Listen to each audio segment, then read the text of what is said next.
आज महाशिवरात्रि है। यह कोई मंदिर जाने की रस्म नहीं है, यह शिव की पूजा करने की भी रस्म नहीं है, यह शिव पार्वती को मानने का भी रस्म नहीं है। पर मैं ये नहीं कहता हूँ कि आप मंदिर मत जाओ, आप ये इस रस्म को मत मानो। ये हर चीज करने की जरूरत है, लेकिन यह वह रात है जो मनुष्य को अपने भीतर झांक कर यह तय करना होता है कि वह भीड़ में घुलकर जिएगा या अपने सामर्थ्य को पैदा करेगा। शिव की कथा किसी पुराने युग की कहानी नहीं है। शिव उस मनुष्य का प्रतीक है जो इतना समर्थ हो गया कि अग्नि जैसी शक्ति भी उसके सामने सीमित हो जाए। अब अग्नि कौन है? अग्नि मां पार्वती को जलाने के लिए आए। वह अधिकार, आदेश और ताकत को लेकर आई थी, लेकिन जैसे ही उसे यह पता चला कि सामने साधारण स्त्री नहीं है, वह स्वयं शक्ति खड़ी है, महादेव की अर्धांगिनी, तो आग भी झुक गई। यह चमत्कार नहीं है, यह नियम है।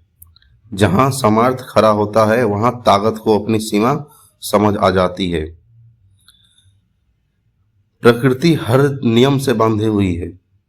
कभी भी आपने देखा होगा कि समुद्र अपनी सीमा नहीं पार करती।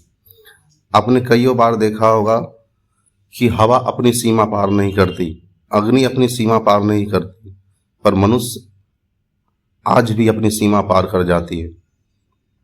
हमारी समस्या यह नहीं कि हम सामर्थ्य पैदा नहीं करते, हम बहाने पैदा करते हैं। हम समाज को दोष देते हैं, व्यवस्था को दोष देते हैं, सरकार को दोष देते हैं, शिक्षा को दोष देते हैं। मन हल्का हो जाता है, लेकिन जीवन भरी ही रहता है। और जो आदमी दोष देता है वह सुधार की दिशा में बैठ ही नहीं सकता, क्योंकि सुधार के लिए पहले भीतर सामर्थ्य पैदा करना पड़ता है। सामर्थ्यहीन मनुष्य चाहे क्रांति की बातें कर ले, अंत में भीड़ का हिस्सा बनता है। समर्थ मनुष्य भीड़ से बाहर खड़ा होता है और धीरे धीरे भीड़ उसकी दिशा पकड़ लेती है।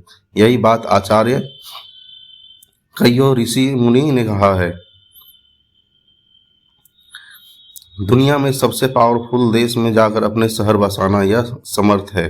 उनका नाम शहरों, आंदोलन और विवादों में बदल गया। जो उन्हें जानता है या तो वो उनके पक्ष में होता है या विपक्ष में, उन्हें न्यूट्रल नहीं छोड़ा जा सकता है। यह समर्थता है। उपाधि है कमजोर आदमी, कोई तोड़ता नहीं। इतिहास केवल समर्थ को याद रखता है। जिस मनुष्य में सामर्थ्य होता है वहां पैसा सामने आप रास्ता बना लेता है। जिससे सामर्थ्य होता है सत्ता उससे डरती है, सहज होती है। जिसमें सामर्थ्य होता है वह समाज को गाली नहीं देता, समाज की दिशा बदल देता है। जिसमें सामर्थ्य होता है वह शिक्षा पर होता नहीं, शिक्षा की परिभाषा बदल देता है। जिसमें सामर्थ्य होता है वह यह नहीं कहता कि मेरे साथ अन्याय हुआ है, वह यह कहता है कि मैं इतना समर्थ हूं कि अन्याय टिक नहीं पाएगा। महाशिवरात्रि का अर्थ यही है, अपने भीतर शिव को जगाना। शिव का अर्थ भाग जाना नहीं है, शिव का अर्थ है इतना समर्थ हो जाना कि आपकी उपलब्धि से वातावरण बदल जाए। लोग आपको आपके नाम से जाने, आपकी मौजूदगी से पहचाने, आपकी अनुपस्थिति से खालीपन महसूस करे। यही शिव है, शिव तत्व है, यही समर्थ है, प्रकट रूप है। और याद रखो, समर्थ को ही लेकर पैदा नहीं होता। समर्थ किसी को तोहफे में नहीं मिलता। समर्थ किसी के परिवार, किसी जाति, किसी धर्म की जागीर नहीं है। समर्थ पैदा करना पड़ता है अपने भीतर, अपने साहस में, अपने निर्णय में। यह रास्ता कठिन है क्योंकि इसमें दोष देने का सुख नहीं मिलता, लेकिन यही रास्ता मनुष्य को भीतर से निकालकर स्वयं की ऊंचाई पर खड़ा करता है। तो इस महाशिवरात्रि पर पूजा भी करें और ज़्यादा करें, लेकिन उससे ज़्यादा यह तय कर ले कि अब तुम दोष नहीं दोगे, अब तुम बहाने नहीं बनाओगे, अब तुम अपने भीतर सामर्थ्य पैदा करोगे। क्योंकि जिस दिन तुम्हारे भीतर सामर्थ्य जाग जाएगा उस दिन दुनिया तुम्हें बदल नहीं पाएगी, उस दिन तुम दुनिया को बदलोगे। इसलिए सामर्थ्य को पैदा कीजिए।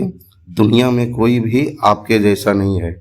आप अपने भीतर का मालिक है, आप स्वयं ही मालिक है।